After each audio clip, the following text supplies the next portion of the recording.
தின்ன தின்ன திகட்டாத சுவை அப்படின்னு சொல்ற மாதிரி செய்ய செய்ய சலிக்காத கிளாஸ் இந்த ப்ரௌனி கிளாஸ் தான். பின்ன எப்படிங்க சொல்றது? எத்தனை ப்ரௌனி கிளாஸ் கம்ப்ளீட் பண்ணியிருக்கேன்னு எனக்கே கணக்கு தெரியல. அந்த அளவுக்கு கம்ப்ளீட் பண்ணியும் இந்த ப்ரௌனி கிளாஸ்க்கு இருக்க கிரேஸ் மட்டும் குறையவே இல்லை. இன்னைக்கு கிளாஸ்க்கும் நிறைய ஸ்டூடெண்ட்ஸ் வெளியூர்ல இருந்தெல்லாம் வந்திருந்தாங்க. திண்டுக்கல்ல இருந்து, கரூர்ல இருந்து, திருச்சியில இருந்து, கன்னியாகுமரியில இருந்து, இப்படி பல ஊர்கள்ல இருந்தும் வந்திருந்தாங்க. மதுரையில இருந்தும் நிறைய பேர் வந்திருந்தாங்க. கிளாஸ் இன்னைக்கு அட்டகாசமா போச்சுங்க. எப்படி சொல்றது, இத்தனை நாள் இருந்த கிளாஸஸை விட இன்னைக்கு கிளாஸ் ரொம்பவே வித்தியாசமா இருந்துச்சு.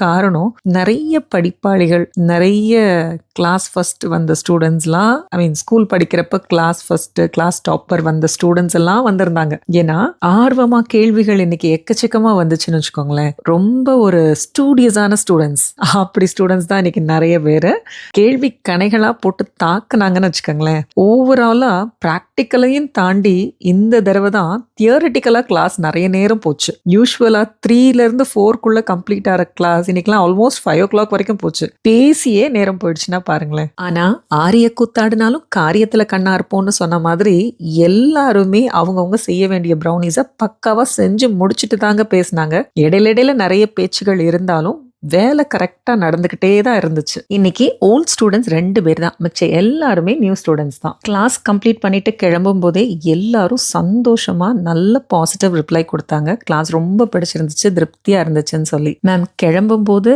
நல்லா இருந்துச்சு, திருப்தியா இருந்துச்சுன்னு சொல்லி நீங்க பாராட்டிட்டு போறது எவ்வளவு சந்தோஷமோ, அதை விட சந்தோஷம் நீங்க வீட்டுக்கு போயிட்டு செஞ்சு பார்த்து ரொம்ப நல்லா இருந்துச்சு, எல்லாருக்கும் பிடிச்சிருந்துச்சுன்னு நீங்க சொல்ல போற அந்த கமெண்ட்ஸை நான் கேட்கும் போது தான் எனக்கு இருக்கும். ஸோ கண்டிப்பா வீட்டில் போய் எல்லாருமே ட்ரை பண்ணி பாருங்க. நீங்க செய்யற ப்ரௌனிஸோட இமேஜஸ் ப்ரௌனி வாட்ஸ்அப் குரூப்ல கண்டிப்பா ஷேர் பண்ணுங்க.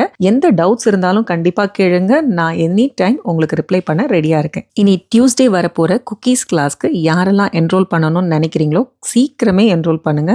லாஸ்ட் மினிட்ல ரஷ் பண்ணி எல்லாரும் ஓகே பண்றீங்க, ப்ளீஸ் அதை அவாய்ட் பண்ணுங்க. பிகாஸ் ஃபர்ஸ்டே எனக்கு தெரிஞ்சாதான் உங்களுக்கான அரேஞ்ச்மெண்ட்ஸ் பண்றதுக்கு எனக்கு நல்லா இருக்கும். நீங்களும் கன்ஜஸ்டடா இல்லாம கன்வீனியன்ட்டா கம்ஃபர்டபுளா கத்துட்டு போறதுக்கு உங்களுக்கும் நல்லா இருக்கும். இந்த sizzling brownie, red velvet brownie, ragi brownie and blondies இதெல்லாம் சாப்பிடும்போது ஸ்டூடெண்ட்ஸ் முகத்துல இருக்க சந்தோஷத்தை நேர்ல பார்க்க அவ்வளோ ஆசையா இருந்துச்சு. இதெல்லாம் எந்த கடையிலையும் நாங்க பார்த்ததில்ல, எங்கேயும் வாங்கி சாப்பிட்டதில்ல, இதெல்லாம் நாங்களே செஞ்சு சாப்பிடுவோம் நாங்க நினைக்கவே இல்லை மேம் அப்படின்னு சந்தோஷமா ஷேர் பண்ணாங்க. Thank God they like that. Okay ma'am, cookies கிளாஸ்ல என்னென்ன கத்துக்க போறீங்கிற டீடைல் வீடியோவை கீழே அட்டாச் பண்ணிருக்கேன். பிளே பட்டனை கிளிக் பண்ணீங்கன்னா தெரியும். குக்கீஸ் கிளாஸ்க்கு சீக்கிரமே என்ரோல் பண்ணுங்க. கண்டிப்பா அடுத்த கிளாஸ்லயும் உங்களை மீட் பண்றேன். நிச்சயமா உங்க வீட்டு பிள்ளைங்க அத்தனை பேருக்கும் பிடிக்கிற அளவுக்கான குக்கீஸை நீங்க உங்க கைப்பட செய்ய தான் போறீங்க. வாங்க கிளாஸ்ல மீட் பண்ணலாம்.